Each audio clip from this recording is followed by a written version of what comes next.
नमस्कार, आपला Marathwada digital news लाईव्हमध्ये आपले स्वागत आहे। लोहा तालुक्यातील सोनमाजरी गावचे सुपुत्र माजी सरपंच व नांदेडमधील प्रसिद्ध उद्योजक सोपानराव पाटील लोंढे यांची येणाऱ्या स्थानिक स्वराज्य संस्थेच्या निवडणुकीत जिल्हा परिषदेसाठी सावरगाव सर्कलमधून निवडणूक लढवणार असल्याची जोरदार चर्चा सुरू आहे। सोपानराव पाटील लोंढे हे गावचे माजी सरपंच व मुक्तेश्वर भाऊ धोंडगे यांचे खंदे समर्थक म्हणून ओळखले जातात। तब्बल 10 वर्षे सरपंच पदाचा अनुभव असलेले सोपानराव लोंढे पाटील यांना सावरगाव सर्कलमधून मानणारा वर्ग चांगलाच आहे।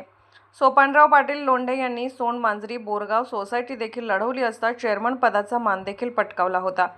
सावरगाव सर्कलमधून अनेक गावात त्यांचा संपर्क दांडगा असून वेगवेगळ्या समाजातील अनेक कार्यकर्ते त्यांच्या संपर्कात आहेत आणि याचा त्यांना नक्कीच फायदा होणार असे त्यांच्या चाहत्यांकडून बोलले जात आहे। विशेष म्हणजे स्थानिक स्वराज्य संस्थेच्या निवडणुकीत नांदेड जिल्ह्यात सावरगाव सर्कल हे नेहमीच चर्चेचा विषय ठरत असतो। त्यात अजून सोपानराव पाटील लोंढे यांनी निवडणूक लढण्याची इच्छा दर्शवल्यामुळे विरोधकांमध्ये चर्चेचा विषय बनला आहे। तर सावरगाव सर्कलमधून पेनूर गावचे भूमिपुत्र असलेले पुणे येथील उद्योजक सुनील शेठ पेनूरकर यांनी देखील आपण सावरगाव सर्कलमधून जिल्हा परिषद निवडणूक लढवणार असल्याचे ठामपणे सांगितले आहे।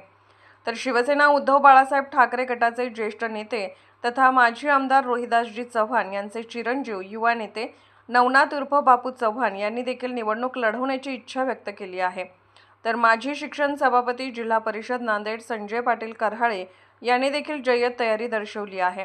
त्यामुळे येणाऱ्या काळात समजेल सर्व जिल्ह्याचे लक्ष लागून असलेल्या सावरगाव सर्कलमधून जनता कुणाला गुलाल लावणार। अशाच माहितीसाठी नवीन अपडेट्ससाठी आपला मराठवाडा डिजिटलला नक्कीच फॉलो करा।